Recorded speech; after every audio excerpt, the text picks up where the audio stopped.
This plane is going to the 75th anniversary of D-Day. This is the real big one. All the kids that were 18, 19, 20 years old at that time period, they're now 90, 91, 92, 93.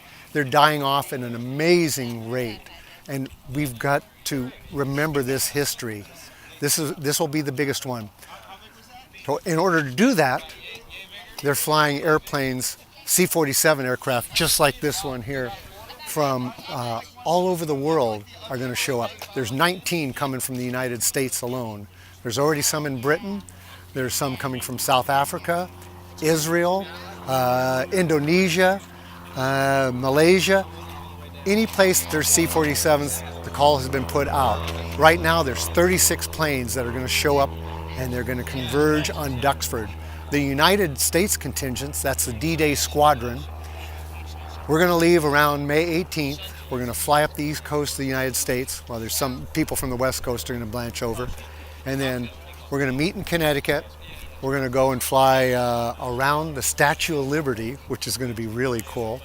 And then head off. We're going to go up through New England, then into Canada, Newfoundland, across over to Greenland, then over to Iceland, Scotland, and down into England, and all converge on Duxford. On June 3rd, as it stands right now, we're all going to take off, staggered formations, with loads of paratroopers on board, and we're going to fly across the English Channel and drop paratroopers in Normandy. They're not going to let us do it at night. We're going to do it in the daytime, but everyone will be able to see it, and we're going to recreate the D-Day invasion from the paratrooper standpoint, dropping into the regular drop zones that they dropped into that night of June 5th. It's going to be just amazing. And then for the rest of the time in Normandy, up until the 9th of June, all these planes are going to be hauling paratroopers, and they're going to be able to jump into all the different drop zones. St. Mary-Glise, Cannes, all of them that were out there, it's all set up. But what's more amazing is after this is all over, because we have all these C-47s there, they're going to recreate the Berlin airlift. And this plane was in the Berlin airlift. So when Stalin closed off the roads and the railroads into Berlin, the Allies, the free world said, I'm not going to let that happen. And we flew the Berlin airlift for 11 months for the relief of the Berliners. And broke the back of Stalin. He gave up on that after 11 months. And we're going to recreate that and then fly back home. It's only 35 hours from Florida to England, so it's a pretty good trip. Tell me about this plane. Is home base is regularly in Central Florida, so this is a cornerstone of World War II history. Is in Central Florida. Tell me about what the role this plane plays in that history. In this plane is part of the Valiant Air Command Museum. The museum has many aircraft. This is their flagship, and it's to keep the history of military aviation alive, to try and teach young people what it was that these people did to secure the freedoms that we have today. The museum's open almost 7 days a week, and anybody can come in there.